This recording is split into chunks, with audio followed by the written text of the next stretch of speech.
dropped the weapon. 3 guns pointed at her. Riley Cross set the rifle down slowly. They put her in handcuffs. They dragged her inside. They thought they had her. They were wrong. She had been watching that compound for 72 hours before anyone inside knew she existed. She knew which guard was left-handed. She knew exactly when the lights would cut. She had 47 minutes on a timer, already running. "We've been waiting for you," the man said. Riley looked at the clock on the wall. "I know," she said. "So have I." What happened in the next 11 minutes, no report will ever describe, because the woman who walked into that building doesn't exist on paper. She never did. But Commander Marcus Webb made it home. And somewhere in Afghanistan, in a room that's empty now, they're still trying to figure out what happened. The mountains don't care who you are. They don't care about your rank, your medals, your 28 years of service. When the wind comes off the Hindu Kush at 3 in the morning, it cuts through everything. Kevlar, flesh, certainty. Petty Officer Garrett Holt had been in Afghanistan 3 times. He knew this cold, the kind that doesn't just chill your body. It settles into your thinking, makes everything feel slower than it should. He was on the tail end of a 6-man extraction, routine reconnaissance. Get in, confirm the position, get out. No contact. Clean, except nothing about the last 11 minutes had been clean. He stopped moving, held up a fist. The team froze behind him. Kovar warden, 2 others, 5 men. Breathing hard, boots on loose shale. Holt counted 1, 2, 3, 4, 5. He counted again. 5. There should have been 6. He turned slowly, swept his night vision across the terrain behind them. Rock, shadow, the faint outline of a ridge. Nothing moved. "Where's Webb?" he said. Not a question. More like something he already knew the answer to and didn't want to accept. Warden looked back. Kovar looked back. Nobody said anything, because there was nothing to say. Commander Marcus Webb. 28 years naval special warfare. 3 tours in this exact country. A man who had walked 40 miles through Iraqi desert with a bullet lodged in his left shoulder was gone. No shot fired. No signal. No sound. Just gone. Holt made the call to Drummond at 03:52. He kept his voice flat, military flat, the kind of flat that takes years to learn. 6 went out, he said. 5 came back. Webb is not with us. On the other end of the line, silence, not the silence of a man processing information. Major Cal Drummond was already processing. Holt could hear it, the shift in breathing, the small sound of a chair being pushed back. Last confirmed visual? Drummond said, 03:41. Northeast Ridge, before we began descent. 11 minutes. Yes, sir. Another silence. Shorter this time. Get back to FOB, all of you. Now the line went dead. Holt lowered the radio, looked up at the sky. No moon. Stars everywhere. The kind of sky you only see when you're far enough from everything that the world stops producing light. He thought about Webb, not about the mission, not about what comes next. He just thought about the man. 52 years old, 6 weeks from retirement. Had a daughter in Charlottesville who called him every Sunday. Had a woodworking shop in his garage he hadn't touched in 3 years because there was always another deployment. 6 weeks. Holt shouldered his rifle and started walking. Off OB Coast at 4 in the morning looks like the end of the world dressed up as a military base. Floodlights, dust, the smell of diesel and instant coffee. Generators humming low. The kind of place where time doesn't move, it just accumulates. Drummond was already in the operations room when they arrived, standing over the map table. Arms crossed. The overhead light made the lines on his face look deeper than usual. He looked at each of them as they came through the door, counting. His jaw tightened when he finished. "Sit down," he said. They sat. He asked them to walk through it. Every minute, every decision, every direction they'd looked. Holt talked. Kovar filled in the gaps. Warden confirmed details. When they finished, Drummond stared at the map. 11 minutes. No evidence of a struggle. No blood. No disturbance in the terrain. People just vanish from a 6-man SEAL team in 11 minutes. Not without a reason. Not without help. That thought moved through the room like smoke. Nobody named it out loud. Not yet. The call from the Pentagon came at 05:30. Holt wasn't in the room for it. He heard about it afterward. From Kovar, who had been standing outside the door. General Morrison. Direct line. 3 sentences. Webb knows too much to be in enemy hands for long. You have 48 hours to resolve this. After that, I close the file. Close the file military language for something that doesn't have a kind word. Drummond came out of that room, looking like a man who had just been handed a clock and told it was already running. He found Holt in the hallway. "We have 2 days," Drummond said. Holt nodded. "And we have nothing," Drummond added. Holt nodded again. Drummond turned and walked back toward the operations room. Stopped at the door. "Get some coffee," he said without turning around. "You're going to need it. There is a thing that happens when a commander goes missing. It's not panic. Not exactly. Panic is loud. Panic moves fast. This was quieter than that. It was the silence of men trained to have answers, standing in front of a question they couldn't solve. Webb was gone. They didn't know where. They didn't know why. They had 48 hours and a map full of mountains. Holt sat in the operations room, stared at the terrain map, the area west of coast. Valleys that folded into each other like paper. Villages that didn't show up on standard military grids.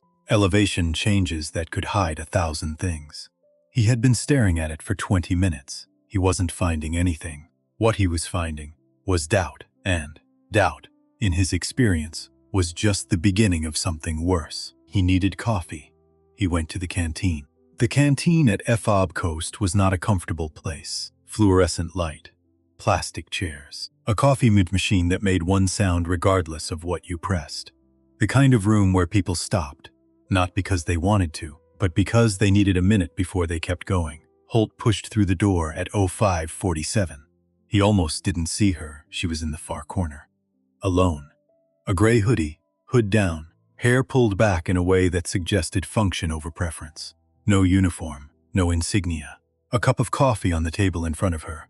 Steam long gone, clearly cold. She wasn't looking at her phone. Wasn't reading anything. She was looking at papers. Spread across the table. Maps. Holt registered this, the way you register something wrong in a room before you can name what it is. His brain flagged it before his eyes caught up. He walked to the coffee machine, pressed a button, got a sound, got something brown in a cup. He turned around. He looked at her table again. Those weren't digital maps. They weren't even official issue. They were printed, regular paper, but marked up by hand. Pencil, small, precise markings. Notations in the margins that he'd read from across the room. He walked over. "Civilians aren't supposed to be in here after 2200, he said. She looked up. Her eyes were calm in a way that took him off guard. Not relaxed, calm. There's a difference. Relaxed means you're not paying attention. Calm means you're paying very close attention and have decided nothing here requires a reaction yet. "I know," she said. And then she looked back down at her maps. Holt stood there. He was used to people responding to him. He had a presence. 6'2", 12 years of service, a face that had learned to mean business. People usually said more than 2 words. She said words and went back to work. He looked at the maps again. "What are those?" "Terrain prints," she said, without looking up. "Google Earth. 48-hour delay. Not ideal, but it's what I have." He blinked. "Where did you get access to?" "I printed them," she said, "at the logistics office. The printer there takes standard paper." He almost said something. His radio crackled. Drummond's voice, calling him back to ops. He looked at her one more time. She was already back to work. Pencil moving. Small, precise mark in the western sector of the map. He turned and left. He didn't know why, but he looked back once from the doorway. She didn't look up. He told himself he'd forgotten about her by the time he got back to the ops room. He hadn't. In the middle of Drummond's briefing, something kept pulling at the edge of his thinking. A shape. A corner. Something he'd seen but not fully processed. He waited until there was a pause. "Sir," he said. "The woman in the canteen. Who is she?" Drummond looked at him. "What woman?" "Civilian. Gray hoodie. Western sector map open on the table." A moment, Drummond looked at his aide. The aide, a young corporal named Walsh, started typing. They waited. Walsh looked up. Riley Cross, 26. Contract Logistics, Supply Chain Coordination. Out of Nashville, Tennessee. Drummond nodded slowly. "What's she doing here?" "Standard 6-week rotation, sir. Arrived 11 days ago. Who approved her entry?" Walsh typed again. Stopped again. "His face changed, sir," he said carefully. Her access credentials were issued and signed by Commander Marcus Webb. Dated 3 weeks ago. The room went quiet, not the regular quiet of people thinking. The quiet of people who had just realized something much larger was already in motion. Drummond looked at the door. "Find her," he said. Riley Cross wasn't hard to find. She was still in the canteen, same corner, same cold coffee. More marks on the maps. Drummond sent Walsh. Walsh came back 2 minutes later, looking slightly uncertain. She said she'll come when she's ready. Drummond stared at him. She said what? Walsh cleared his throat. She said, and I'm quoting directly, sir. She said, "Tell him I'll be there in 10 minutes. I need to finish this first." The operations room was very quiet. Kovar, standing by the wall, looked at the floor to avoid smiling. Drummond sat down. He waited 11 minutes. Riley Cross walked through the door. She wasn't what he expected. That was the thing about her. She consistently failed to be what you expected. She walked in like she'd been in that room before. Not nervous. Not performing confidence, which is its own kind of nervous, just present. She sat down across from Drummond without being asked. "Your credentials were issued by Commander Webb," Drummond said. "Yes," she said. 3 weeks before he went missing. "Yes, why?" She looked at him. Direct. Not confrontational, direct. "Because he knew I'd need access," she said. "Access for what?" She paused. "Just one beat. To help him if something went wrong." Drummond leaned forward. "Miss Cross, do you know where Commander Webb is?"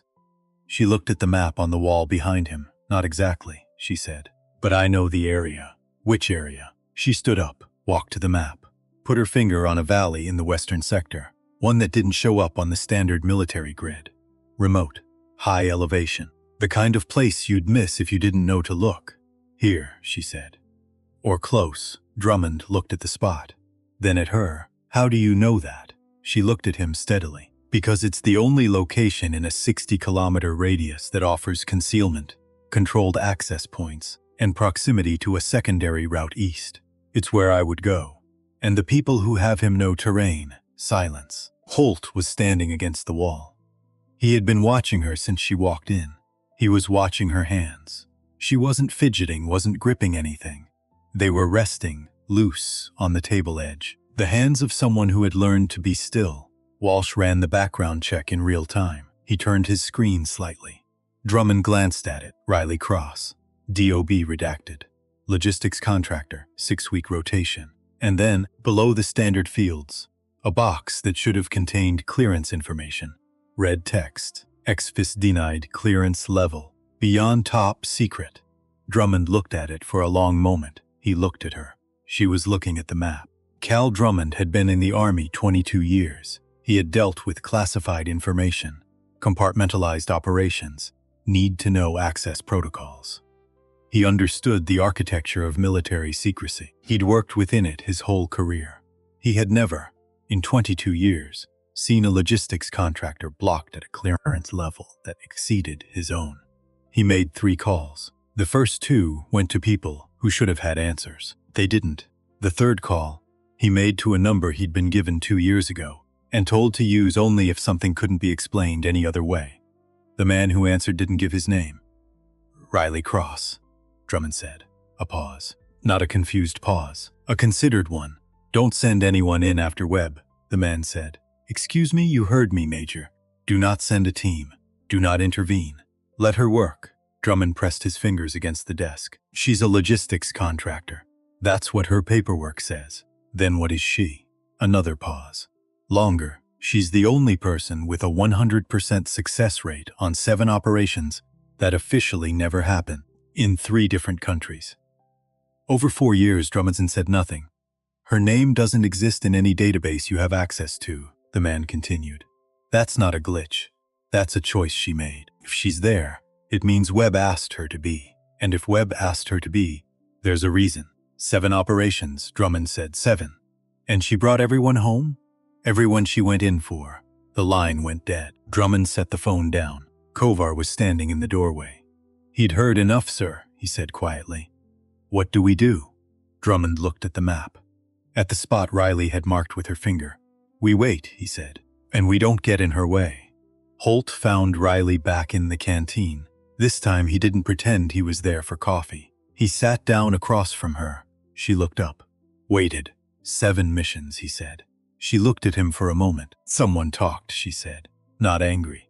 Just observational. Were they all like this? He asked. She thought about that. No, she said. Most were simpler, but you brought everyone home. She looked down at her maps.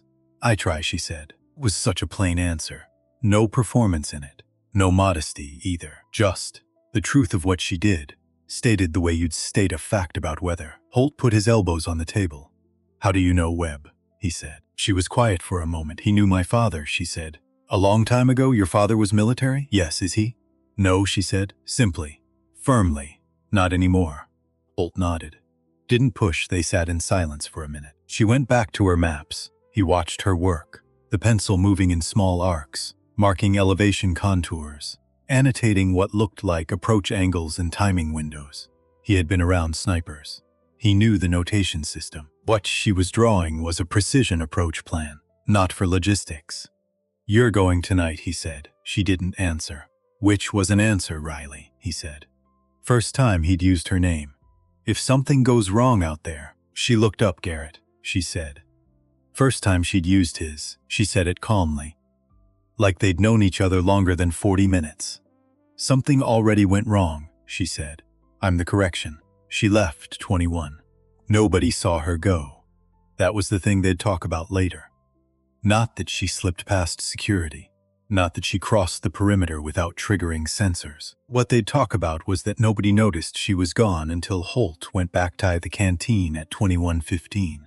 The table was clean. No maps. No coffee cup. No trace that anyone had been sitting there. Except one thing. A single sheet of paper, folded once, left in the center of the table. Holt picked it up, unfolded it. 2 things on it. A set of coordinates. Western sector, the valley she'd pointed to on the map. And 1 line of text, handwritten in the same small, precise script as her map notations. Don't come. I'll bring him back. No signature. Holt stood in the empty canteen for a long moment. Then he went to find Drummond. 3 weeks before Phobe Coast. A secure briefing room in Virginia. Fluorescent lights. A table. 2 men. Webb was one of them. The other was someone whose name Holt would never learn. A man in civilian clothes, with the particular stillness, this of someone who spent their career in rooms that didn't exist. There's movement in the Western Corridor, the man said, specifically around the Shamal Valley network. We've intercepted preliminary communications suggesting a planned extraction operation. Extraction of what? Webb said. Not what. Who? Webb waited.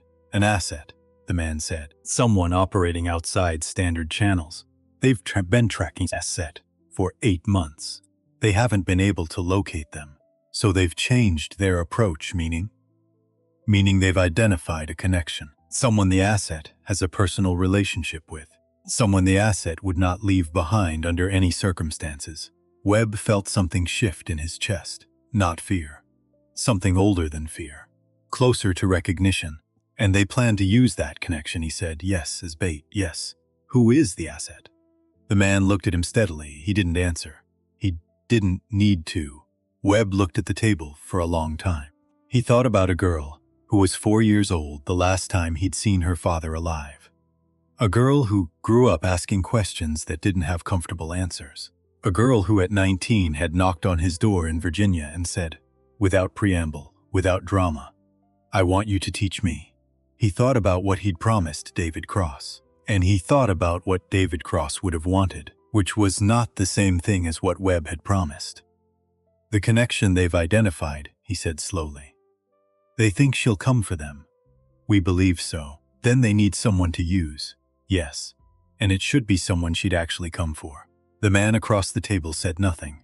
Webb looked up. Put me on the Western rotation, he said. He hadn't told anyone.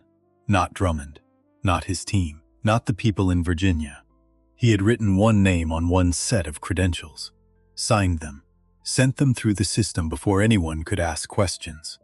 And then he had deployed. He had walked into that rotation knowing exactly what was possible, knowing the math. If someone had bait, he was the right bait, the right rank, the right history, the right relationship. They would take him. And when they did, Riley would come. And while everyone was looking at him, She would already be somewhere they weren't looking. That was the plan. His plan. His alone. Webb had been in dark rooms before, literally and otherwise. He knew how to make the darkness useful, how to let your other senses take over when your eyes couldn't help you, how to listen to the quality of silence, the difference between silence that means nothing is happening and silence that means someone outside is moving. His wrists were bound behind him. The knots were competent, but not exceptional. His left shoulder, the one with the old scar from Fallujah, ached in the cold. He breathed slowly, counted his inhales. There were 2 guards he could hear, one close, one further. They switched every 3 hours. He'd been timing it since he arrived. He wasn't thinking about escape. He was thinking about time. How much had passed? How much remained? And whether Riley had already found her position. He suspected she had. He suspected she'd been in position before he'd even been brought to this place, which would mean she knew where he was before he did, which would mean the tipping point wasn't his capture. It was something she'd identified weeks ago, something she'd been tracking while he was still being briefed in Virginia. Webb almost smiled. Smarter than her teacher, he thought. He'd thought that for 3 years now. He breathed in, breathed out. He could wait. He'd taught her that. Patience is not passive. Patience is the most active choice a person can make. It means you've decided that this moment is not the right moment, and you're willing to be uncomfortable until the right moment arrives. She would come. He just had to stay present until she did. Back at Fob Coast, the night was long. Drummond didn't sleep. Holt didn't try. The operations room had that particular energy of people doing things to avoid feeling helpless. Walsh ran database queries that returned nothing. Kovar and Warden studied the terrain maps that Riley had pointed to, trying to identify possible holding locations. Pryor, Corporal Vance Pryor, the last member of the team, sat in the corner and said very little. Holt noticed this. He noticed it the way you notice something that doesn't quite fit the room. Pryor was usually the loud one, first to speak, first to argue, first to push for action. He'd spent the first hour after returning to base, demanding they go back immediately. Go back now. Why are we sitting here? And now he was quiet. Holt noted it, said nothing. Not yet the secure call came through at 02. Drummond took it alone. When he came back, his face had changed. Not dramatically. He didn't look distressed. He looked like a man who had been handed a piece of information that rearranged things. He sat down at the table. What did they say? Holt asked. Drummond looked at the coordinates Riley had left. They said don't interfere. He paused. They said she has a 100% success rate on operations that don't exist. Holt nodded slowly. 7 operations, he said. 7. Drummond tapped the table once. Pakistan, Yemen, Somalia, and 3 locations they wouldn't name. How old is she? Drummond thought about it. 26. Holt did the math. 26. 7 operations in, 4 years? 5? Starting at 21, 22, she was barely more than a kid when she started. He said. Drummond looked at the wall. Someone trained her, he said. Someone very good. Neither of them said the name. They both thought it. Holt went back to the canteen at a 3:30. Not for coffee. He didn't know why he went. Something about the space, the last place he'd seen her. Something about needing to stand somewhere that had been recently occupied by someone who seemed to understand something about all this that he didn't. He sat in her chair, looked at the table. There was nothing left. She'd been thorough, but he found himself thinking about what she'd said. Something already went wrong. I'm the correction, not. I'll try. Not. I'll do my best. I'm the correction. He turned it over. There was something in it that wasn't arrogance. Arrogance is about the self. Look at me. Look at what I can do. This wasn't that. This was something quieter. Something earned.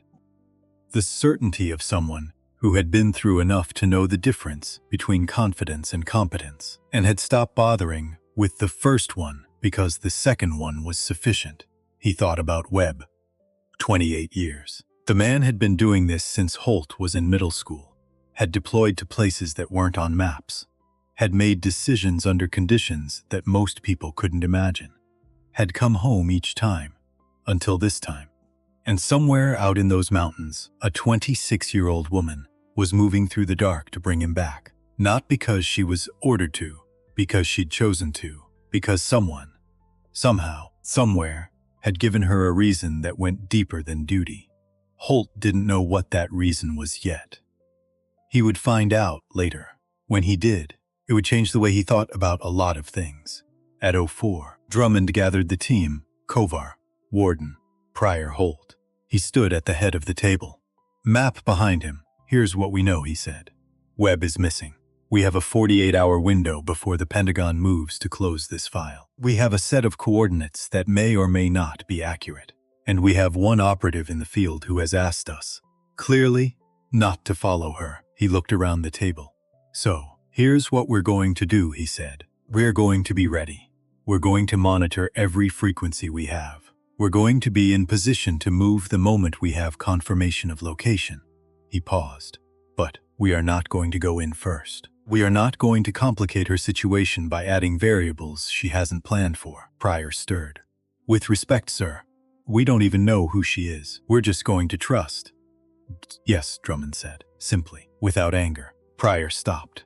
We are going to trust, Drummond said. Because sometimes that's what the situation requires. And because the alternative is making things worse for someone who, by every piece of information we have, knows what she's doing. Silence. Holt looked at Pryor. Pryor was looking at the table. Something moved in his expression. Just for a moment. Something that wasn't discomfort at the situation. Something more specific. Holt looked away. Filed it. Dawn came slowly at Fob Coast. The kind of dawn that doesn't arrive. It accumulates. The sky lightening in degrees so small you can't name the moment it shifted from dark to gray to pale. Holt stood outside the operations building with his coffee. Actually hot this time. First time since this whole thing started. He looked west, toward the mountains. Somewhere out there, a woman he'd known for less than 12 hours was doing something she'd spent years preparing to do. He thought about what that kind of preparation looked like. Not just the physical training, the mental architecture of it. Building yourself into someone who could operate alone in hostile terrain, who could stay still for hours, who could walk into a building full of armed men and be the calmest person in the room. You didn't build that in a year. You didn't build it in 5. You built it out of something that happened to you. Some moment or a series of moments that handed you a choice between becoming someone capable of this or becoming someone who couldn't. What had happened to Riley Cross? What had handed her that choice? He didn't know. He looked at the mountains until the sun cleared the ridge. Then he went back inside. There is something the military teaches you, and something it doesn't. It teaches you tactics. It teaches you discipline. It teaches you to function inside systems, to trust the chain of command, to execute when ordered. What it doesn't always teach is what to do when the person doing the most important thing isn't in the chain of command at all, when the one moving the pieces isn't in a uniform, isn't in any database, doesn't appear in any briefing document, when she's a 26-year-old woman in a gray hoodie who drinks cold coffee and marks up maps with a pencil and walks into mountains alone. That is not the story the military tells about itself, but it is, sometimes, the true story. And the men up coast were beginning to understand that. Not because they were told, because they were standing in the space she had left behind. And that space felt different than any empty room they'd ever stood in. At 06:15, Holt's radio crackled. A signal. Brief. Encoded, Walsh ran it through the system. It was coming from the western sector, from the coordinates Riley had written on that piece of paper. It was short, partial.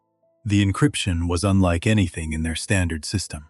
Walsh worked for 12 minutes. Got a fragment. W, alive, secure, do not send team. Rudderman read it. Write it again, she's theirs, he said. Not she made it or she found him. Just she's there. Past tense already. Already settled.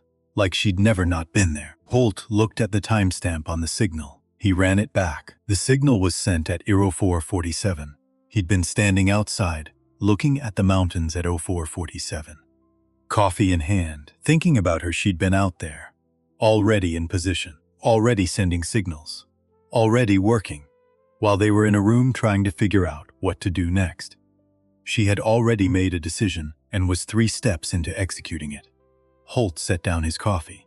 He looked at Drummond. "She's had eyes on him since before we knew he was missing," he said. Drummond looked at the signal timestamp. "Maybe longer," Drummond said. They stood with that for a moment, the weight of it. A 26-year-old woman had anticipated this, had prepared for it, had been in position before the event that everyone else was reacting to had even occurred. And nobody, not the Pentagon, not JSOC, not the most experienced men in this room, had put her there. She'd put herself there, because someone in her life had taught her something rare. Not just how to handle a rifle, not just how to move through terrain, how to think 10 steps ahead of the problem, how to be the answer before anyone else had finished asking the question. Who had taught her that? Holt already knew, he just didn't know yet why. He would find out. In the days to come, in the conversations that followed, he would learn about David Cross, about Mogadishu, about a promise made over 30 years ago, in circumstances that couldn't have been more different from this dust-covered operations room. He would learn about debt, about what you owe the people who carry you out of the worst moment of your life, about how some debts can't be paid in money or gratitude or any ordinary currency, only in time, only in attention, only in the patient, daily act of passing something forward. He would learn that Riley Cross had not become who she was because the world gave her an easy path. She had become who she was because someone looked at her, really looked at her, and decided that what she carried deserved to be developed, deserved to be trusted, deserved to be pointed towards something that mattered. And she had taken that and built something extraordinary from it, in silence, without recognition, without needing it. That would be the thing that stayed with Holt longest. Not her skill, not the missions, not the operational precision. The fact that she had done all of it without anyone keeping score, because she wasn't doing it for a score. The morning stretched on. FOB Coast hummed its usual diesel hum. Drummond pored over maps. Walsh monitored frequencies. Kovar and Warden slept in shifts. Pryor sat in the corner, still quiet, still watching the door. Holt watched Pryor, and he started to understand that the next 48 hours were not just about bringing Webb home. They were about something older than that, about the kind of loyalty that doesn't announce itself, that doesn't ask for recognition, that walks into the dark because someone it loved once walked into the dark and didn't come back, about the debt that moves between generations, about what we owe each other, not because of rank or contract or chain of command, but because of something simpler and harder than all of that, because someone once carried us, and we carry them back. The valley at night has its own language, not silence, that's the wrong word. Silence implies the absence of sound. What Riley Cross was lying in was something different. It was sound so constant and so low that it registered as nothing. Wind against rock. The creak of something dry moving against something else dry. The occasional shift of loose shale settling 200 meters below her position. She had been here for 72 hours. Not at this exact spot. She moved every 4 to 6 hours. Never more than 40 meters from her primary observation line. Never less than 200 meters from the structure below. She had 3 positions memorized. She rotated them. The structure itself was a compound. 3 buildings, low-walled, stone and mud brick.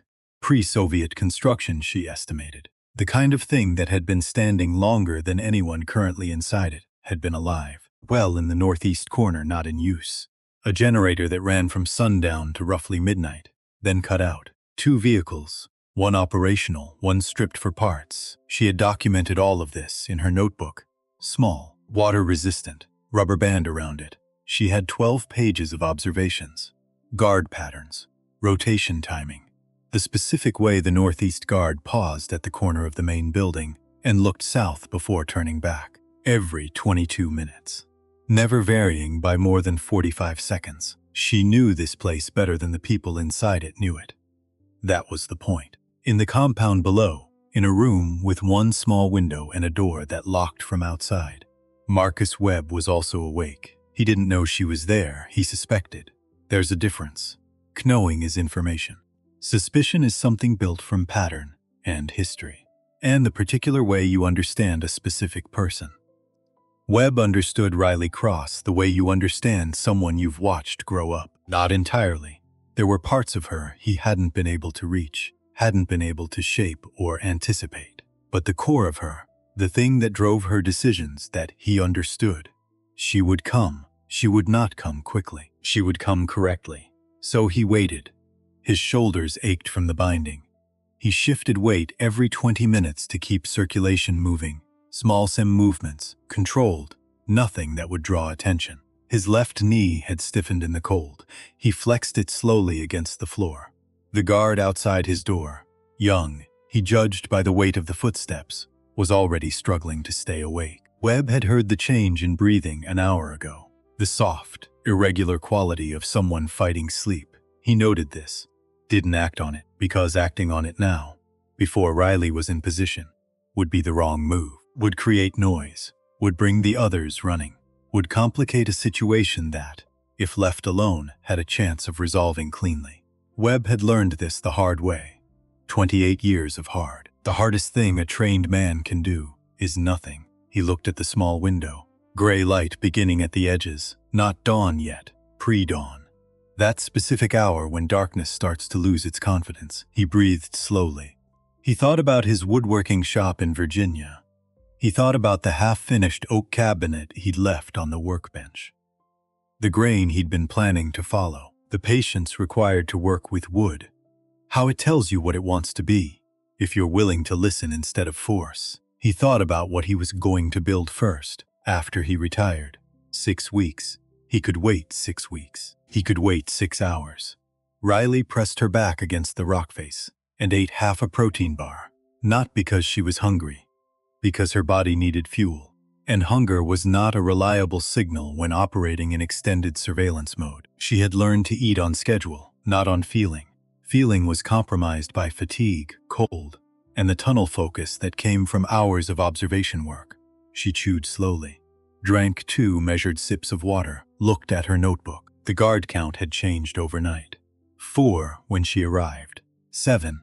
Now she had noticed the increase 8 hours ago. 2 new men arriving in the stripped vehicle, which had apparently been less stripped than she'd assessed. They'd come in from the eastern approach. Quiet. Minimal light.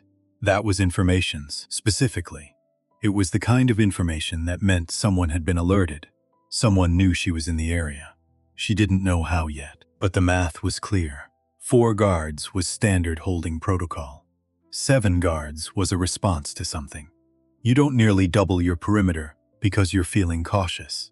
You do it because you've received specific information that changes your threat assessment. She closed her notebook, looked down at the compound, looked at the patterns she'd memorized. They hadn't changed the rotation timing. The northeast guard still paused at the corner. The western post still had a 4-minute gap when both guards were on the far side of the main building, simultaneously. The new men hadn't been integrated into the pattern yet. That was a vulnerability. New personnel in an existing patrol structure always created friction. Small gaps. Timing inconsistencies. The places where 2 people both assumed the other one was covering something. Riley identified 3 of these gaps in the first 2 hours after the new men arrived. She marked them in her notebook. Then she looked at the increased guard count again. 7 meant they expected her to come. 7 also meant they were thinking about her arrival, not her presence. There was a difference. If they were thinking about her arrival, they were watching the approaches. The obvious lines, the paths a person would take to get from outside to inside. They were not thinking about someone who was already here, who had been here longer than they had. She put the notebook away, reached into the side pocket of her pack, pulled out a small device, matte black, about the size of a deck of cards, slightly thinner. No visible buttons except one recessed switch on the side. She turned it over in her hands, set it down, did not activate it yet. Timing was everything. Phoebe Coast. 09. Garrett Holt had been awake for 31 hours. He didn't feel it the way he would have felt it 10 years ago. 10 years ago, 31 hours without sleep had a specific texture. Gritty, slightly surreal, everything moving at 95%.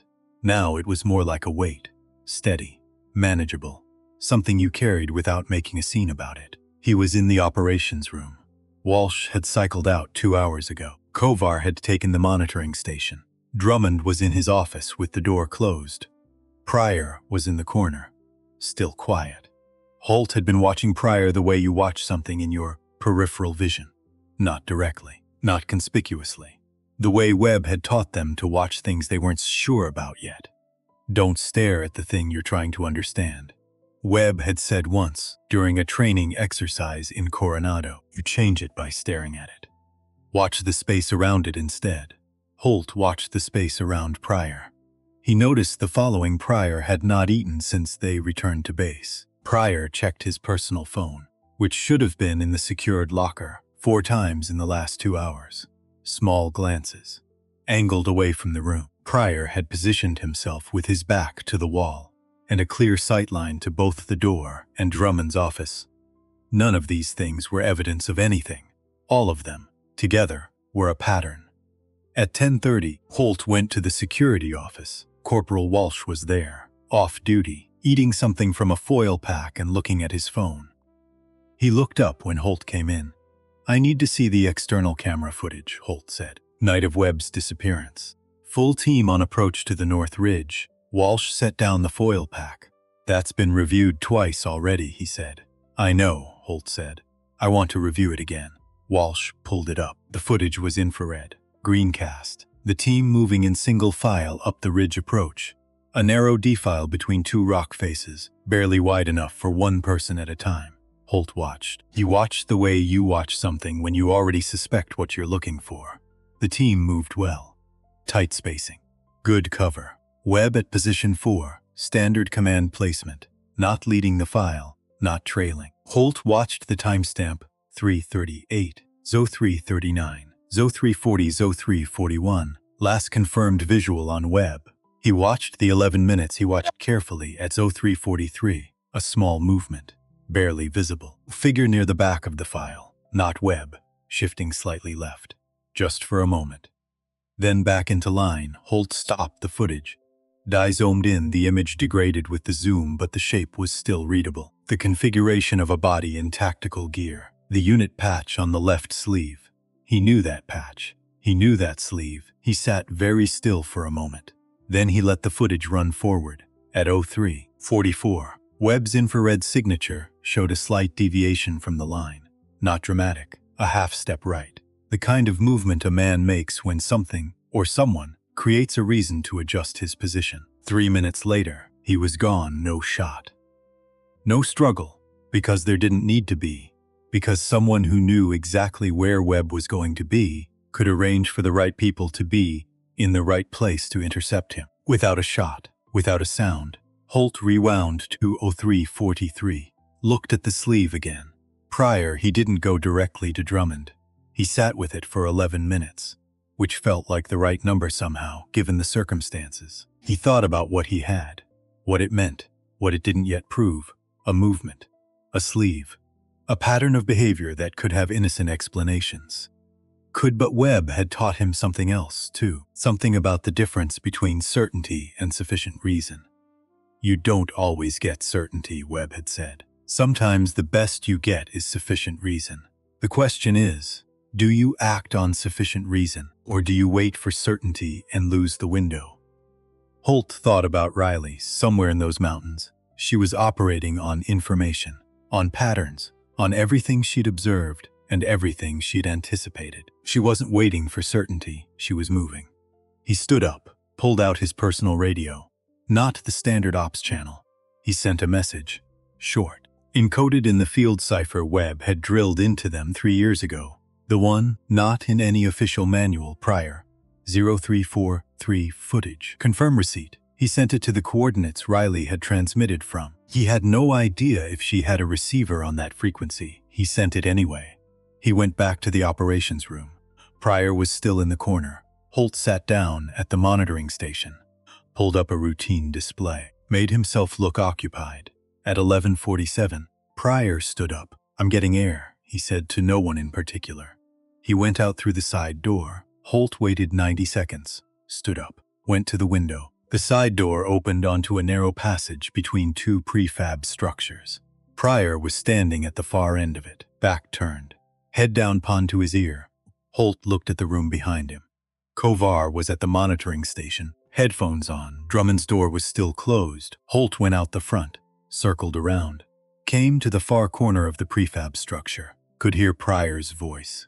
Low, clipped. He pulled out his own phone, started recording. He couldn't catch every word. The wind took some of it, but he caught enough, confirmed outside the perimeter. Western approach, she doesn't know we, wind, by tonight if you move now. Wind, copy. Yes, silence. Holt pressed himself back against the wall as Pryor turned and walked toward the main building. He stood alone at the corner of the prefab for a moment. His jaw was tight. His hands were steady. He looked at his phone. The recording was 17 seconds, partial. Ambient noise throughout, not enough for a formal proceeding, enough to know. He went back inside. He pulled up the intercept Walsh had flagged 2 days earlier, a partial transmission from an eastern relay point. 40% decoded. He read it again. Use Webb. She will come, she always comes for the ones she... The rest was noise. He sat with it. They hadn't taken Webb because Webb knew something. They'd taken Webb because of who would come for him. They knew about Riley. Not her name, not her face, but the pattern. Someone who appeared when people like Webb disappeared. Someone who operated without authorization. Someone they'd been trying to identify for months. They'd built this entire situation to draw her out, and she had walked toward it anyway.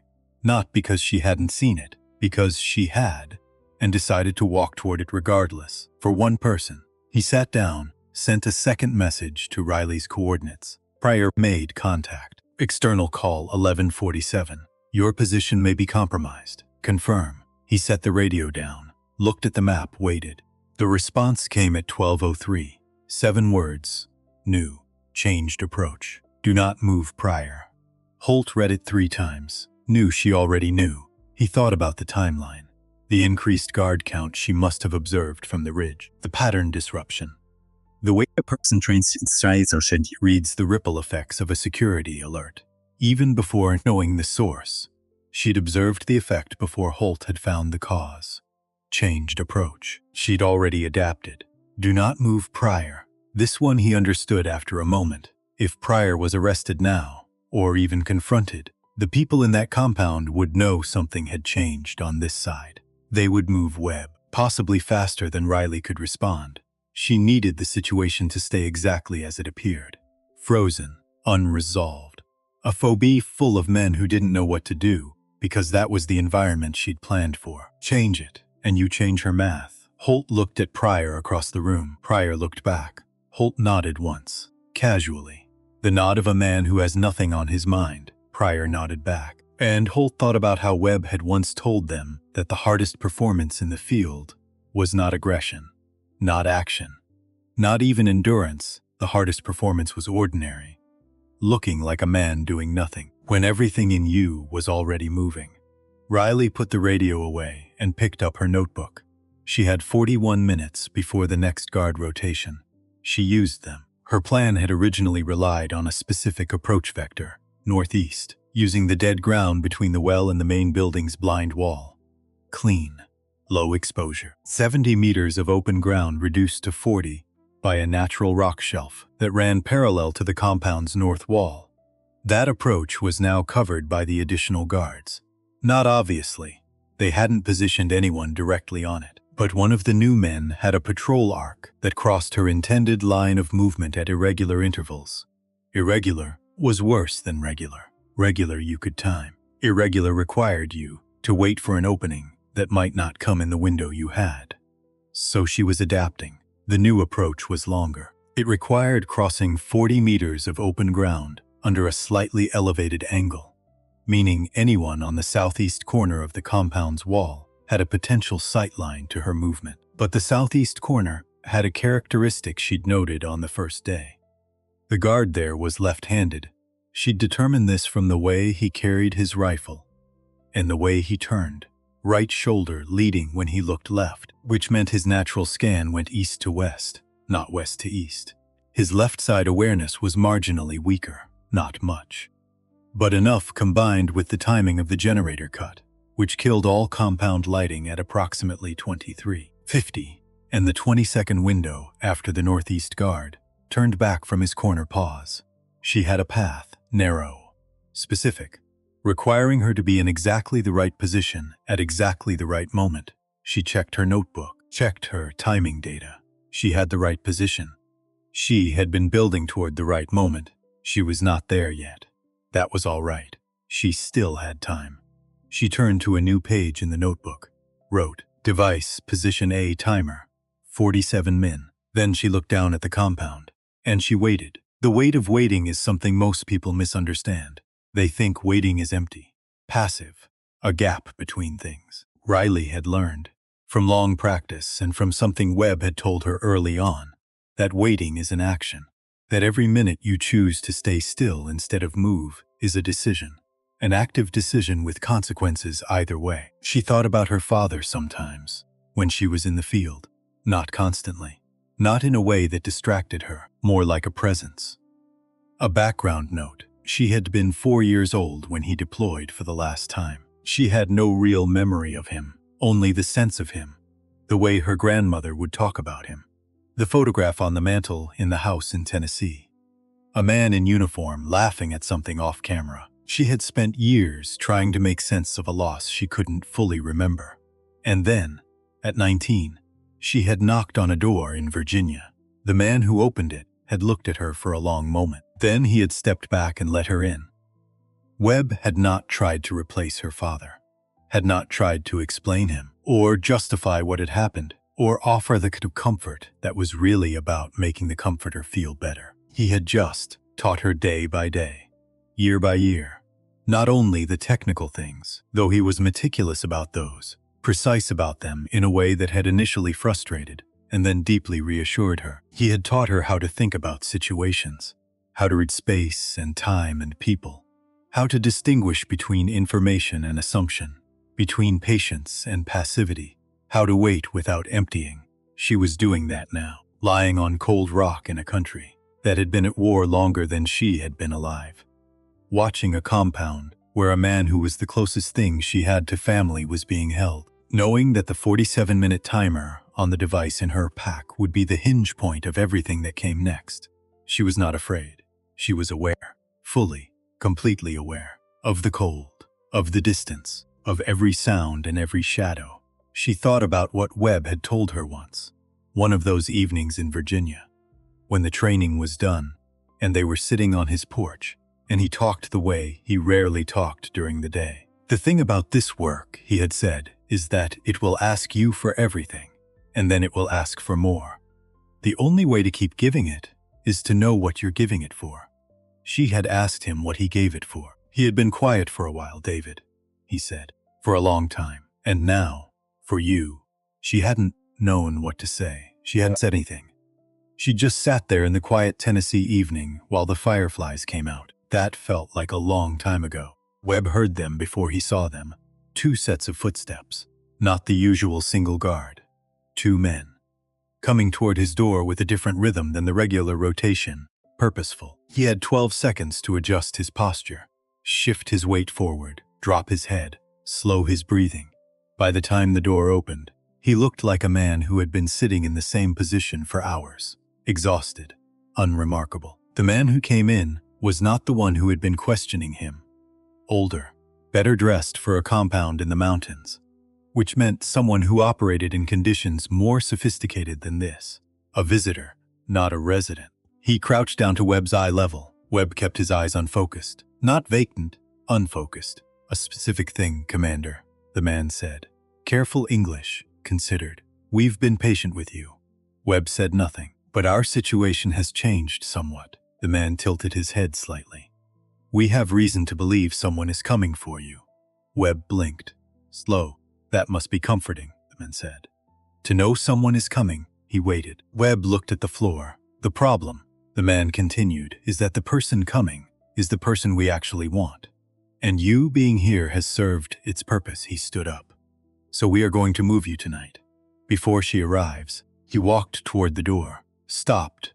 "We'll be moving before midnight," he said. In case that information is useful to you, he left.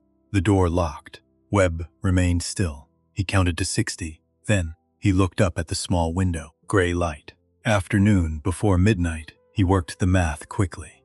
If they moved him before midnight, if they relocated to a secondary position, Riley would be targeting an empty building. She would arrive and find nothing. And they would have what they came for. He needed to communicate. He had no radio, no phone, nothing. He looked around the room. He looked at the window frame. Old wood, original to the building. Pre-Soviet, he began to think. Riley's radio crackled at 1530. Not Holt's frequency, a different one. A pattern she recognized immediately. Not Morse code exactly, something Webb had devised himself. Not a formal system, a personal one, based on a conversation they'd had years ago about how to communicate when you had nothing to communicate with. Use what you have, he'd said. Always something. Always the pattern came from inside the compound. She didn't know the mechanism yet. She would ask him later. He would tell her. The window frame was old wood, original to the building. He'd worked one corner loose over 48 hours, a millimeter at a time, slow enough that nobody noticed. When the guard outside changed shift and there were 4 minutes of no footsteps, he'd used the loose frame to tap against the stone sill. Not Morse. Their own system. The one they'd worked out years ago on a porch in Virginia. Talking about exactly this kind of situation. What do you do when you have nothing to communicate with? You use what you have, he'd said. There's always something. She'd been listening on a frequency he'd drilled into her years ago. A personal one. Not in any manual. He'd guessed she would have a receiver on it. He'd been right. Of course he had. The message was short. Moving before midnight. Secondary position unknown. She read it twice. Looked at her watch, 1547. She had approximately 8 hours. 8 hours was not a lot. It was also not nothing. She picked up her device. Changed the timer. At 16:30, she sent a message to Holt. Short. Clear window closing. Moving to final position tonight. Do not contact again until I transmit. She didn't wait for acknowledgement. She began to move. Holt received the message at 16:32. He read it and felt something settle in him. Not relief, not yet, but a kind of clarity. The same clarity he'd noticed in her when she'd walked into the operations room that first night. The clarity of someone who had converted a complicated situation into a series of manageable steps. She was moving. That meant the window was closing. That the next several hours were either going to resolve this or not. He looked at Pryor. Pryor was at the coffee machine. Holt thought about what it took to betray the people next to you. To look at the men you deployed with, trained with, shared the worst possible conditions with, and choose something else over them. He had never understood it. He thought he probably never would. He looked at Pryor filling his coffee cup. Mundane, unhurried, the performance of a man with nothing on his conscience. Holt thought about the recording on his phone. 17 seconds. Partial. Wind throughout. He thought about what Riley had sent. Do not move Pryor. He was going to honor that. He was going to sit in this room for the next several hours and look like a man doing nothing. And he was going to be the hardest kind of still. Riley changed positions twice before 20th hour.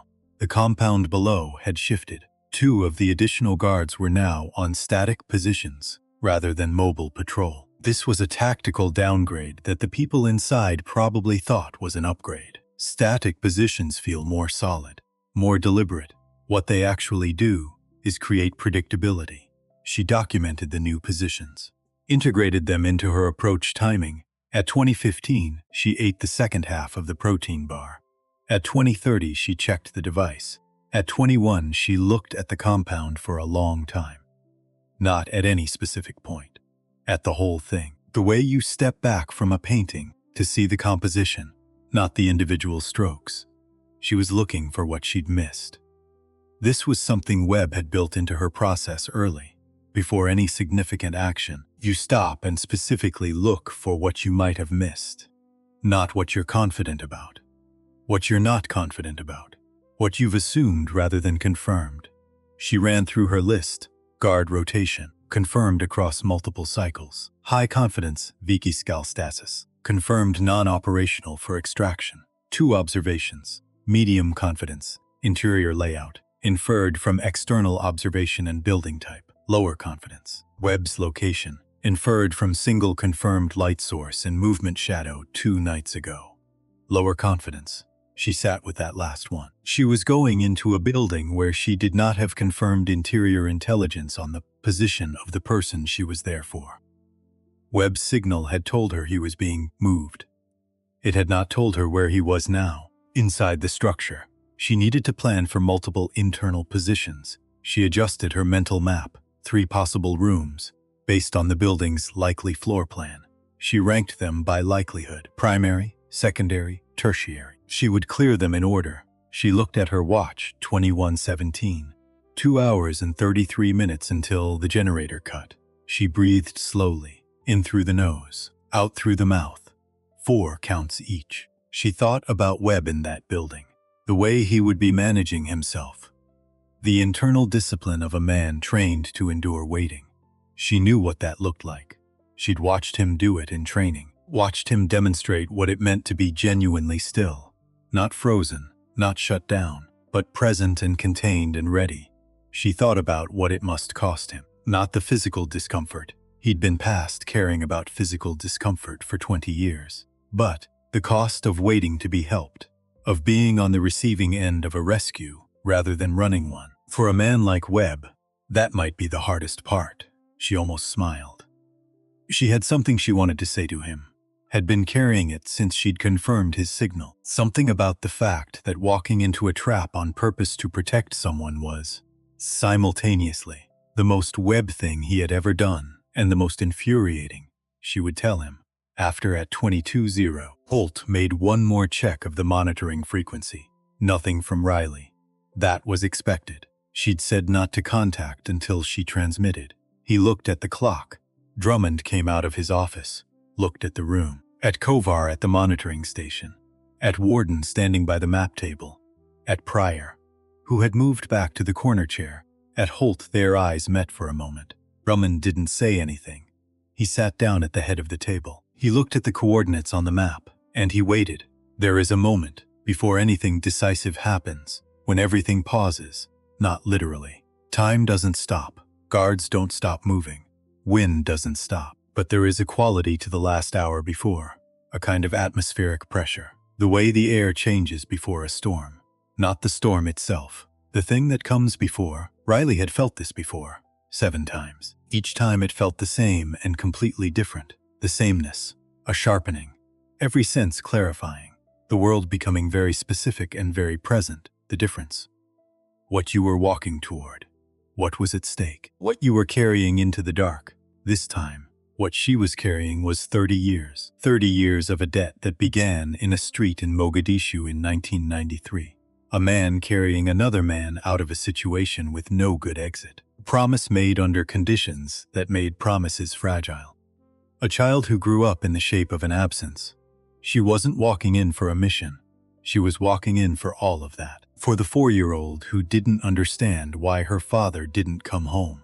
For the 19-year-old who knocked on a door in Virginia and didn't know what she was asking for. For the 26 years of becoming someone capable of this specific moment. And for the man in that building who had believed in all of it, who had given 28 years of his own life to something larger than himself, who, 6 weeks from the end, had walked into a trap to give her a chance. She looked at the compound. The generator cut at 23:48. The lights went out. She checked the device, set the timer. 47 minutes. Stood up, started moving, at Phobe Coast, at exactly 23:51. Pryor's phone vibrated, looked at it under the table. Stood up, bathroom, he said. Holt watched him go. He waited 20 seconds. Then he picked up his recording phone and followed. The compound was ahead of her now, 60 meters. She moved low and slow across the open ground. Every footfall placed, not dropped. The left-handed guard was at the southeast corner. She could see him in the ambient light from the stars, which was all the light there was. He turned. She stopped, became still. He looked in her direction. She was already below his scan line. He turned back. She moved 40 meters. 20. The north wall was cold stone under her fingertips when she reached it. She pressed against it, listened. The guard pattern was holding. She checked her watch. 31 minutes on the device. She moved along the wall toward the door. The door was not locked with anything sophisticated, which made sense. Sophisticated locks were for places that expected sophisticated intrusion. They were expecting a woman to come through the open ground under fire, under opposition, under conditions that required force. They were not expecting her to walk up to the door. She opened it quietly, stepped inside. The darkness inside was complete. She was ready for it. She'd been ready for it for a long time. The darkness inside the compound was not the same as the darkness outside. Outside, darkness was open. It had depth and distance. You could move through it because it extended in every direction and gave you room. Inside, darkness was compressed. It pressed against walls. It pooled in corners. It made every sound immediate and close. Riley stood just inside the door still, completely still. 30 seconds. She wasn't waiting to see. She was waiting to hear, to let her nervous system recalibrate from the movement outside to the stillness inside, to let the building tell her what it contained before she asked it anything. 3 sounds breathing, 2 sources. One close, maybe 8 meters ahead and left. One further, maybe 20 meters, deeper in the structure. A drip somewhere, irregular. Water finding its way through old stone. And underneath everything, the weight in the air of a space where someone had been for days. Webb was here. She was certain she moved left. Her right hand was against the wall. Light contact, fingertips only. Enough to maintain spatial orientation without creating sound. Her feet moved in the pattern she'd drilled for 3 years on the range in Virginia. Heel-toe. Weight transfer complete before the next step, 8 meters. The breathing was a man asleep in a chair. She could tell by the rhythm of someone who had been fighting sleep for too long and finally lost. His head would be forward. His rifle, she assumed, across his knees or leaned against the wall beside him. She passed him, he didn't stir. She kept moving. The structure had 3 rooms. She'd assessed this from outside. The roof line, the window placement, the way smoke had vented on the first night before the generator cut. The first room, large, communal, where she'd entered. Guard asleep here, a doorway ahead. No door, just an opening. She could feel the air change through it, slightly warmer on the other side. She moved through it. The second room was smaller. 1 window. The one she'd observed from the ridge. The one where she'd seen the light and the shadow. And in the far corner, a shape. Seated, shoulders back, despite everything. The posture of a man who refuses to let his body communicate defeat, even when his body has every reason to. She crossed the room, crouched down. Webb looked up. He couldn't see her. Not really, not in this darkness. But he knew. She knew he knew. She put her hand briefly on his shoulder. 1 contact. Firm. Present, he exhaled. 1 long, slow breath. And she understood that he had been holding something in for a long time. She found the binding on his wrists, standard cord, the kind you could find anywhere, competent but not specialized. She had it cut in 8 seconds. He moved his arms forward slowly, carefully. She put her mouth close to his ear. "Can you walk?" He nodded once. She helped him shift his weight, his left knee. She felt him compensate for it. She adjusted, took more of his weight on her left side. They stood together in the dark. She checked her watch. 22 minutes on the device. 22 minutes before the eastern position blew, and every guard in this compound ran toward a sound that wasn't her. She needed Webb moving and clear of the perimeter before then. "North wall," she said. Barely a breath. 30 meters. "Stay against me." He put his hand on her shoulder. She moved, he followed. They were back through the first room, the sleeping guard still breathing in his broken rhythm. And at the door when the third sound happened, not from inside, from outside, footsteps. Multiple, coming around the north wall from the east side. Not patrol timing, wrong interval, wrong pace. Someone moving with purpose toward this specific door. Riley stopped. Webb stopped behind her. She processed in the time it takes to blink twice. The footsteps. 3 people. Heavy. Tactical boots, the timing. Not a scheduled rotation, the reason. Someone had sent them here. Someone had made a call. Prior. She didn't have time to be angry about it. Anger was a future state emotion. Right now she needed to be completely in the present. She turned, put her lips to Webb's ear again. Back. Second room. Corner opposite the window. He moved without hesitation. She followed, pulled the door to the second room, almost closed behind her, leaving 2 inches of space, pressed her back against the wall beside the frame. The front door opened. 3 men came in. She heard them. The shift in air pressure as the door opened. The way 3 people move when they think the dark is on their side. Cautious but not quiet. One of them said something in Pashto. Short. Directive. The sleeping guard woke up. Abrupt. Disoriented. The particular scramble of someone dragged out of sleep mid-cycle. More words. Faster. Footsteps toward the second room. Riley looked at Webb. In the darkness she couldn't see his face clearly, but she could see the angle of his head. The attention in it. He was ready. She held up one hand, palm toward him. Stay. He stayed. The door to the second room swung open. Flashlight swept the space, found the corner where Webb had been sitting. A second sweep. Found Webb, standing against the far wall. The man with the flashlight said something, and took a step inside. Riley moved. There is a principle in close quarters training that sounds simple until you apply it under real conditions. Control the light. Control the space. She had the flashlight in 3 seconds. Not by grabbing for it. By redirecting it. Changing the angle so the beam swept the ceiling, and left the man holding it momentarily confused about where everything was. In the moment of his confusion, she moved past him. One fluid motion that took her from beside the door to behind the second man, who had come in after the first. He turned. She was already elsewhere. The third man, in the doorway, raised his rifle. She was below his line of fire. She came up inside his reach. She was trained by a man who believed that the best outcome of any engagement was one where nobody fired a weapon. Noise attracted attention. Attention attracted complication. Complication attracted the kind of escalation that turned manageable situations into unmanageable ones. 30 seconds. 3 men were on the ground, breathing, uninjured in any lasting way. She was precise about that. Not out of softness. Out of calculation. Unnecessary harm created unpredictable variables. She checked the doorway. The sleeping guard from the first room was in the opening, fully awake now, rifle coming up.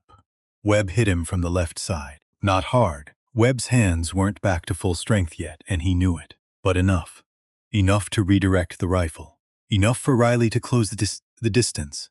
Enough. The guard went down. Silence returned. Riley looked at Webb. Webb looked at her. She could see him better now. The flashlight was on the floor, pointing at the wall, giving the room a dim reflected glow. His face was marked, his left eye slightly swollen, his lip cut. He looked, despite all of this, like a man who was exactly where he expected to be. 11 minutes, she said quietly. He understood. 11 minutes on the device. North wall, he said. North wall. They moved. They were 30 meters from the compound's north wall when the device triggered. The explosion, if you could call it that, was not the kind that announced itself with a fireball. It was concentrated, directional, a sharp percussion from the eastern approach, designed to make noise and light without structural damage. It did exactly that. Every guard in the compound moved east. The voices, the footsteps, the beams of flashlights, all pulled in one direction like water finding a drain. Riley watched it happen from behind a rock shelf north of the perimeter wall. Webb was beside her, breathing steadily, his left hand pressing against his ribs. Something she noted. Ribs, she said. 2. Maybe 3, he paused. Nothing structural, she nodded. How long have you been compensating? Since yesterday morning. You didn't change your posture. You were watching. I was watching. A pause. I didn't want to give them information, he said. She understood. If your captors don't know you're injured, they can't use it. Webb had sat in that room for 48 hours with cracked ribs and given no indication of it. She had trained under this man. She still learned things from him. Can you move at pace? She said. Tell me the pace. Moderate. 40 minutes to the extraction point. Yes. Tell me if that changes. I will. They moved north. The route out was not the route in. She had planned 3 extraction paths before she'd ever set foot inside the perimeter. The primary path, northeast, following the natural drainage line, was now compromised by the guard response to the device. They would be running that direction. She took the secondary, due north, Then a long traverse west along a ridge line that added time but kept them above the search pattern. 40 minutes became 55. Webb moved well. Not fast. His ribs wouldn't allow fast, but steadily and without complaint. She set the pace to match him, without making it obvious she was doing so. Another thing he'd taught her: never make someone feel managed. Make them feel matched. They didn't talk during the movement. Talking was for later. Right now, ground and distance and time. At the 40-minute mark, they stopped behind a rock outcropping. Riley checked their back trail. Nothing following. The sound of activity from the compound was still audible but no longer directional. They'd lost the thread of where Webb and Riley had gone. She signaled a 2-minute rest. Webb sat down against the rock, controlled the motion to protect his ribs. He looked at the sky. Clear. Stars everywhere. He looked at her. She was scanning the terrain behind them. Professional, unhurried, Riley, he said. She turned. I need to tell you something. Not now, she said. It can wait until we're clear, he agreed. But not longer than that. She looked at him for a moment. Okay, she said. She turned back to the terrain. He looked at her profile against the stars. 26 years old, doing something that most people with twice her experience and 3 times her age would not have been able to do. He thought about what he needed to say. He had been thinking about it for 3 days. Some things you carry for too long. You tell yourself the time isn't right, the circumstances aren't right. And time passes and the thing gets heavier and you still don't say it. He was 6 weeks from retirement, if not now. When? 2 minutes, she said. They moved again. The extraction point was a flat area of ground northwest of the compound, large enough for a helicopter. Sheltered on 3 sides by rising terrain, she'd identified it on the first day. She'd cleared it on the second, walking it in daylight from a distance, checking for anything that would complicate a landing. They reached it at 01:23. Riley transmitted, short signal. Coordinates and a single word. Ready. The response came back in 4 minutes. 30 minutes out, she relayed this to Webb. He nodded. They sat against the western rock face, out of the wind. Webb's legs extended, his back straight despite the ribs. Riley beside him, not resting, not exactly, but allowing herself to be still in a way she hadn't been for 3 days. The mountains were quiet around them. The compound was somewhere behind them, south and east. No pursuit sounds. No lights moving in their direction. For the first time in 72 hours, the immediate pressure was off. Not gone. Not resolved. But off. Your father, Webb said. She didn't look at him. I know, she said. You know what I'm going to say. I know some of it. A pause. Tell me the rest, he breathed in carefully. Ribs, Mogadishu, he said. October 1993. You know the broad shape of it, yes. What you don't know, he stopped. Started again. What I never told you is that I wasn't supposed to survive that day. Not because of the tactical situation, because of a decision I made early in the engagement. A bad decision. I moved before I had confirmation. I put myself in a position I couldn't recover from. He paused. Your father found me there. He didn't have to. He had an exit. He saw me and he chose. In the middle of everything in about 2 seconds, to come back. Riley was very still. He got me out, Webb said, through a street that was completely exposed, carrying my weight plus his gear. 200 meters, she said nothing. He was hit 30 meters from cover, Webb said. He kept moving. He got me behind the wall, and then he sat down. He stopped the mountains, waited. He sat down. Webb said again, and he looked at me, and he said, You owe me one, Webb. And then he smiled. Because that's who he was. David Cross thought that was funny. Riley's jaw was tight. She was looking at the ground. He didn't make it out, Webb said. You know that. The official report says what it says. He paused. The official report doesn't say that he spent his last coherent moment making sure I knew I was going to be all right, making sure I wasn't scared. Silence. He was 29 years old, Webb said. You weren't. You were 4. 3, she said. Her voice was even, controlled in the way that control costs something. I was 3. My birthday was the following month. Webb closed his eyes briefly. 3, he said. They sat in that for a moment. I found you when you were 17, he said, through your grandmother. I drove to Tennessee. Sat outside your house for 2 hours and couldn't make myself knock. He paused. 2 years later, You knocked on my door instead." She looked at him. "I know," she said. "She told me." The week before she passed, he was quiet. "That's why I came," Riley said. "Not because I needed something. Because she said you'd been trying to figure out how to give it." He looked at his hands. "When you came to my door at 19, I was relieved. Because you'd made the choice. You'd decided what you wanted. And I could give you something real. Something that had cost me something. Not money. Not a letter of recommendation." He paused. "Everything I knew." She was quiet for a long time. The wind moved across the ridge above them. "Why didn't you tell me before?" she said. "I told myself I would when it felt right." He paused. "And then I told myself that every year." She nodded slowly. "Why tonight?" He looked at the sky. "Because I'm 60 days from the end of 30 years of service," he said. "And because you just carried me out of a building in the dark, with 3 cracked ribs, and 7 armed men between us and the perimeter." He looked at her. "And because David Cross deserves to have his daughter know exactly who he was."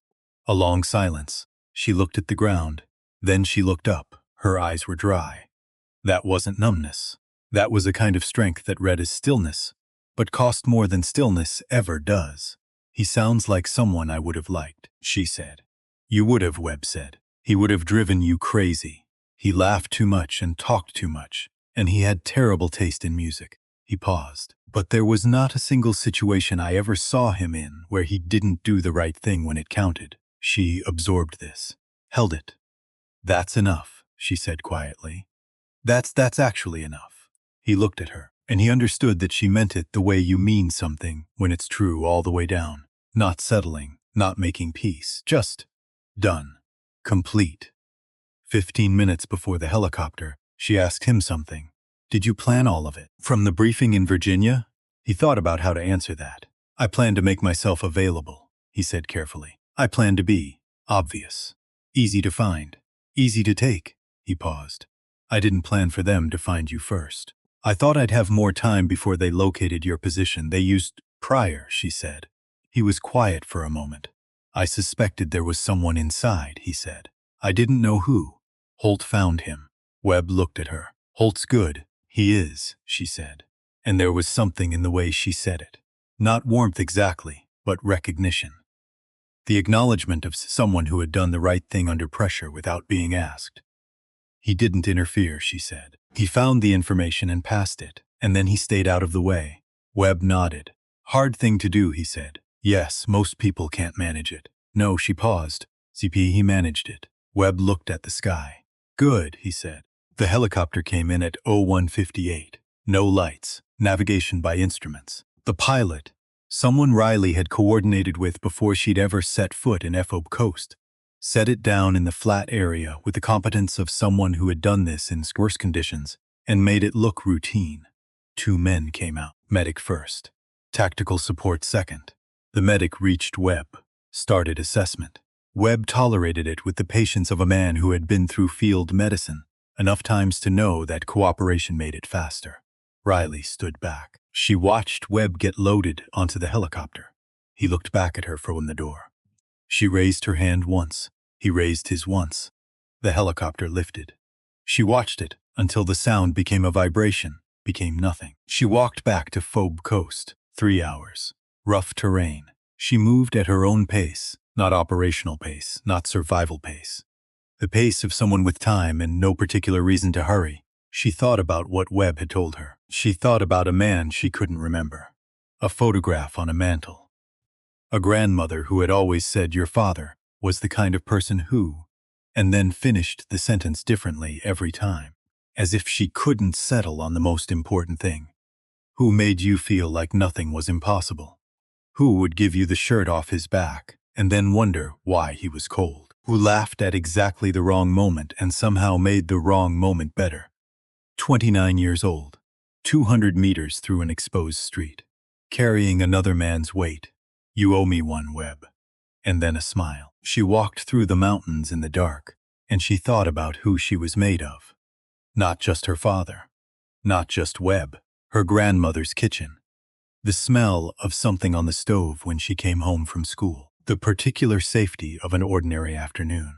Before she understood that ordinary afternoons were something you had to earn back, over and over, for other people who couldn't earn them for themselves. She thought about all the things she'd never said out loud, to Webb, to her grandmother, who was gone now, to the 4-year-old version of herself who hadn't understood why her father's chair at the table was empty. She'd built herself into someone who could walk into the dark and bring people back.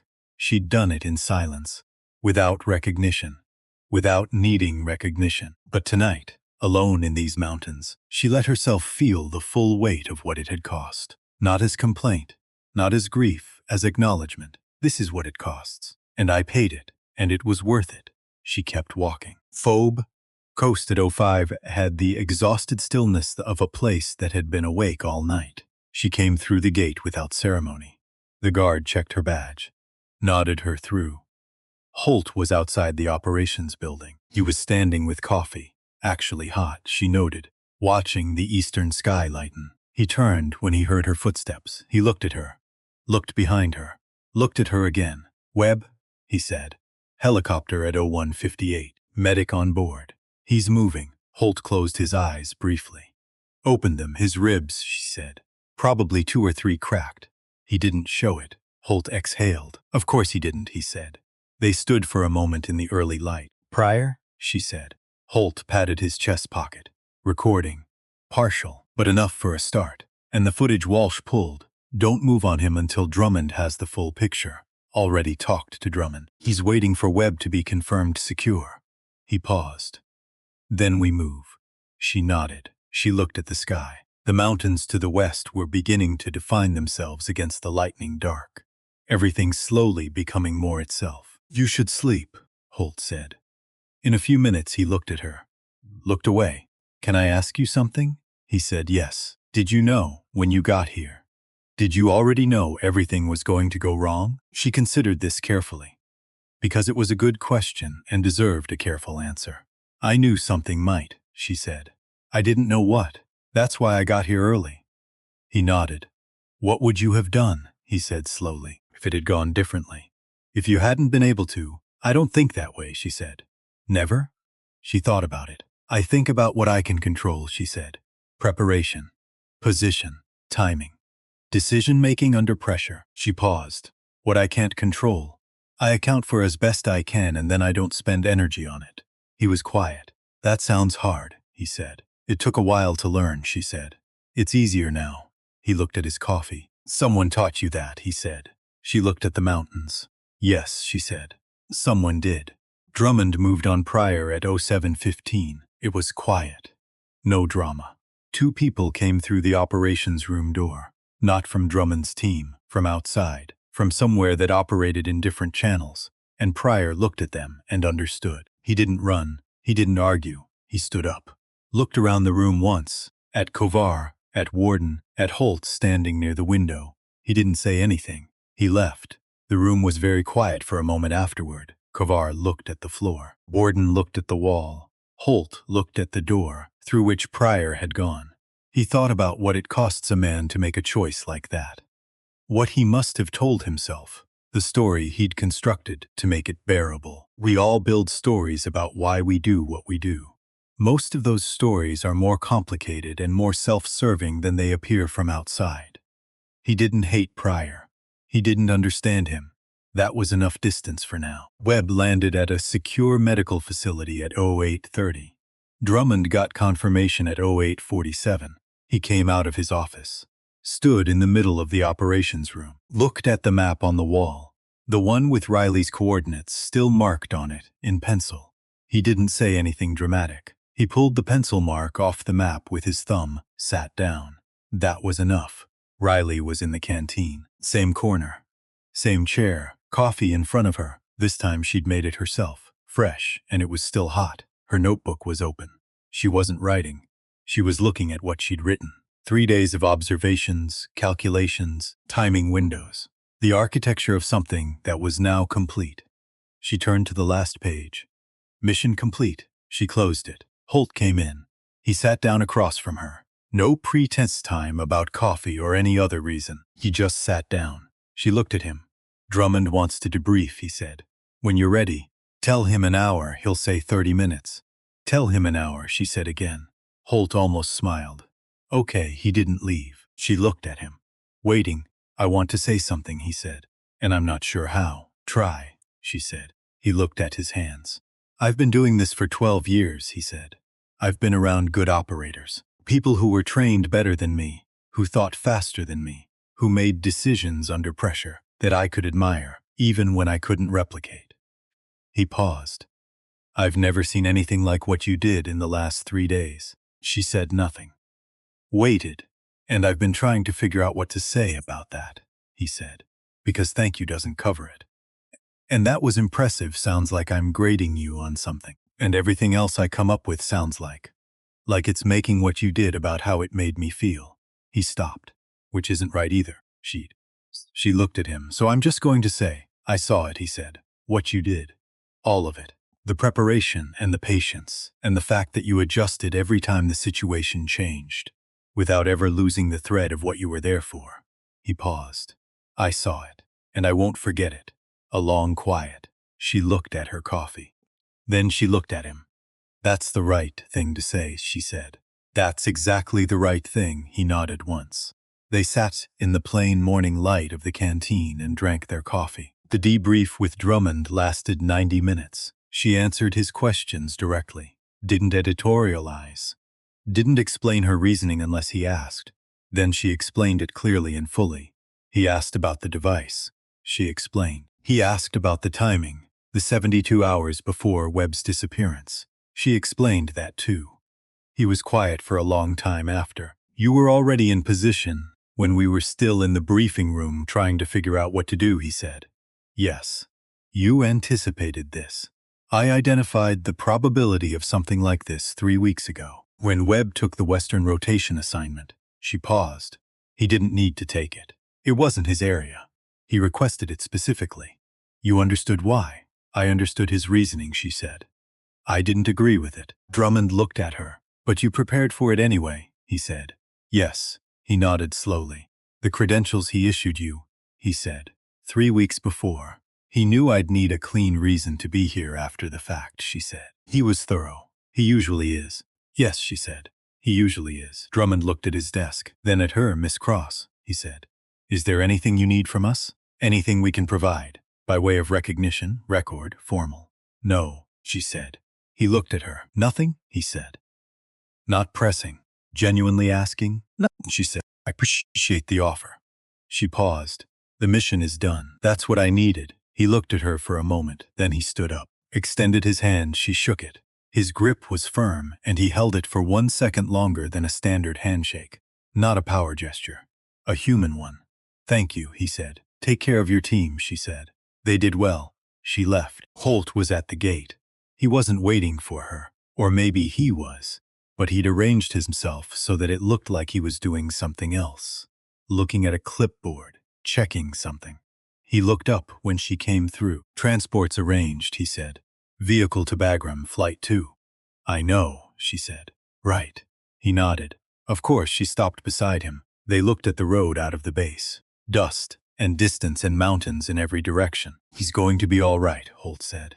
Webb, medically, and the other way too. I know, she said. He's retiring in 6 weeks. He's going to build furniture. Holt looked at her. Furniture?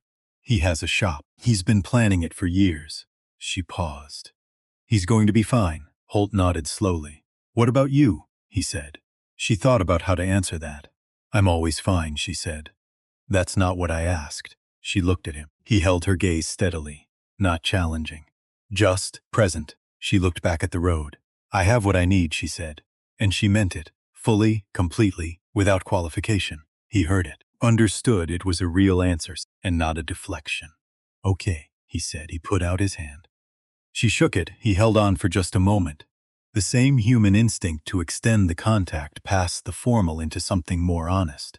If you're ever, he started. I know where to find you, she said. He let go. She walked through the gate. He watched her go. The pack, the steady walk, the way she didn't look back. Not because she didn't care about what she was leaving, because she had already moved her attention forward.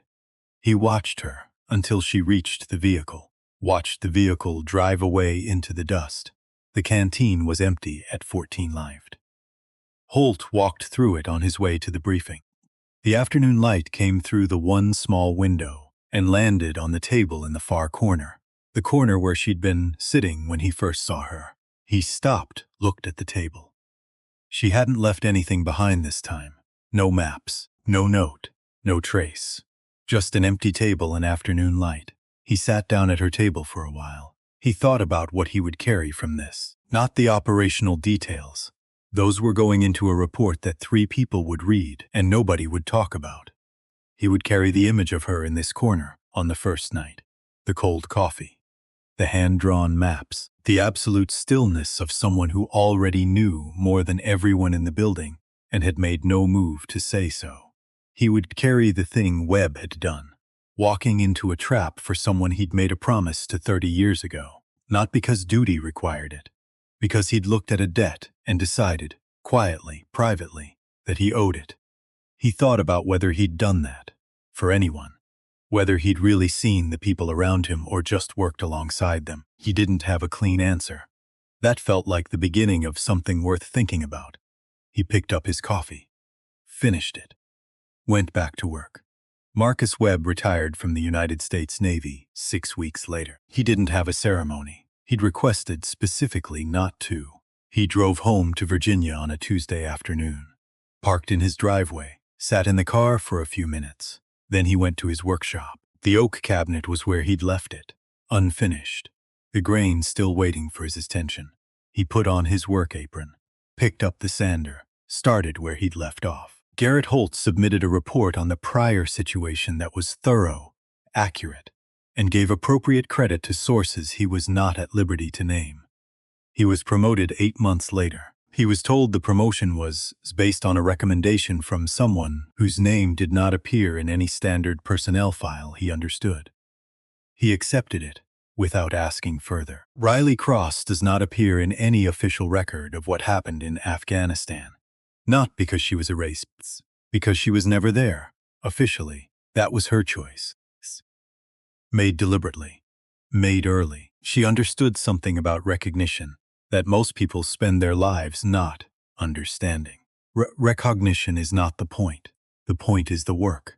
The point is the person you bring home. The point is the woodworking shop in Virginia, the cabinet with the oak grain, the Sunday phone calls that now happen every week without fail. The point is small and specific, and it fits in your hands. She knew that. She had known it since she was 19 years old, and a man opened a door in Virginia and stepped back and let her in. She had known it since she first understood that what her father had given her, the most important inheritance, the one that couldn't be written in any document, was not a skill. It was a way of being in the world. You see someone who needs to be carried. You carry them. You don't count the cost until afterward. And afterward you find that the cost was worth it. Every time.